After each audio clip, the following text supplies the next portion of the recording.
وَلْتَكُنْ مِنْكُمْ أُمَّةٌ يَدْعُونَ إِلَى الْخَيْرِ وَيَأْمُرُونَ بِالْمَعْرُوفِ وَيَنْهَوْنَ عَنِ الْمُنْكَرِ وَأُولَئِكَ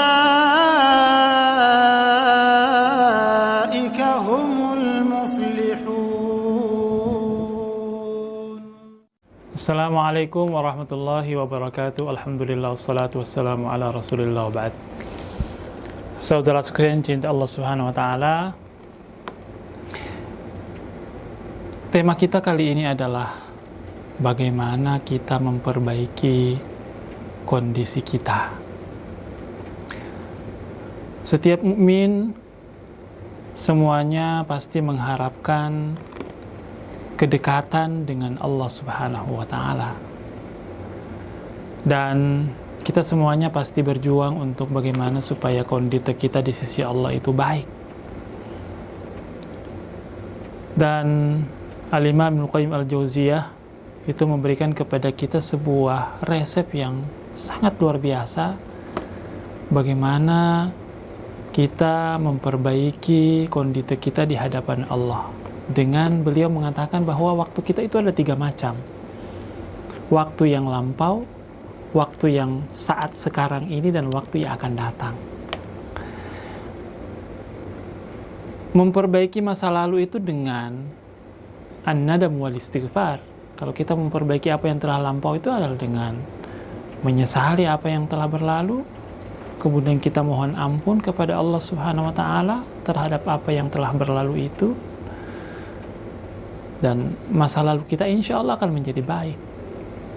Dan memperbaiki masa yang akan datang itu juga dengan cara bertekad untuk senantiasa baik, ya, al-azmu, punya tekad yang kuat untuk menjadi lebih baik, ya.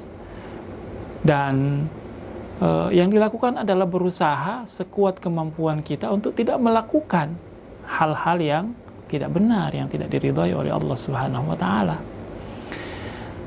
2 waktu ini, yang masa lalu dan yang akan datang, itu tidak membutuhkan effort yang besar untuk kita memperbaikinya.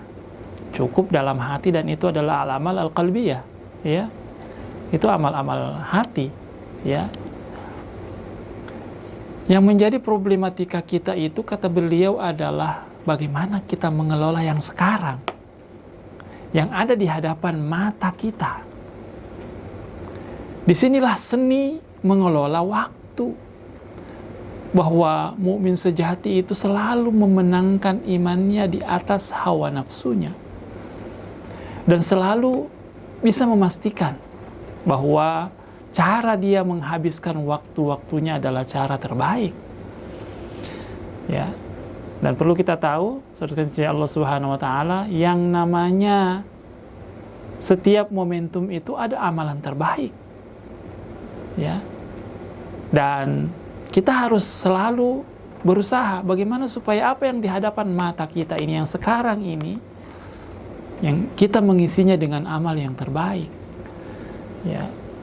Kalau kita berada dalam kondisi kedatangan tamu, maka amalan terbaik itu adalah menerima tamu, ya, memuliakan tamu yang datang mengunjungi kita, bukan tilawah Al-Quran, bukan salat sunnah, ya. Dan sama juga, ya, dalam kehidupan kita itu, hari-hari kita atau saat-saat yang kita hadapi, ya, itu kadang-kadang menarik kita pada godaan-godaan untuk berleha-leha, untuk bermalas-malasan, untuk melakukan hal-hal yang sia-sia. Dan yang paling kita perlu berhati-hati di zaman sekarang ini adalah fitnah gadget, fitnah smartphone, ya. Banyak orang akhirnya waktunya terbuang percuma pada hal-hal yang tidak produktif, ya. Status, bikin status, komen kiri kanan, kemudian scroll-scroll berita, gosip, kemudian perkara-perkara yang tidak produktif yang lainnya, yang itu banyak menyita waktu-waktu kita. Itulah yang disebutkan oleh seorang pakar manajemen, ya, yang menulis buku tentang bagaimana mengelola waktu. Dalam sebuah penelitian dikatakan bahwa ternyata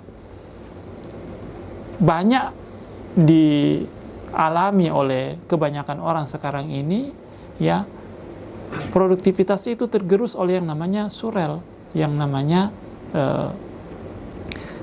membuka hal-hal yang tidak produktif di smartphone-nya, dan itu yang menggerus produktivitasnya. Dan inilah godaan kita di zaman sekarang ini. Selanjutnya Allah Subhanahu wa taala, kita perlu untuk senantiasa berhati-hati, pastikan bahwa jenak-jenak waktu yang ada di hadapan mata kita itulah tantangan kita. Ya, apabila kita senantiasa bisa pasang kuda-kuda yang kuat untuk memastikan bahwa waktu di hadapan mata kita itu kita gunakan untuk hal-hal yang produktif, maka insya Allah kehidupan kita akan penuh dengan keberkahan, penuh dengan produktivitas. Tapi kalau sebaliknya, kita mudah untuk menghabiskan waktu kita yang ada di hadapan mata kita itu dengan perkara-perkara yang tidak produktif, tidak penting, dan seterusnya, itu akan membuat banyak di antara jatah umur kita itu akhirnya menjadi sia-sia. Jadi ternyata sederhana, ya, bagaimana kita mengelola masa lalu, bagaimana mengelola masa yang akan datang, dan ternyata tantangan kita yang paling berat adalah apa yang ada di hadapan mata kita. Dan disitulah hawa nafsu dan setan memainkan perannya pada kehidupan kita, ya, menggoda kita untuk selalu jatuh pada hal-hal yang tidak produktif, dan itu akhirnya membuat kita menjadi manusia merugi. Semoga kita bisa mengantisipasinya dan kita menjadi manusia yang beruntung. Assalamualaikum warahmatullahi wabarakatuh.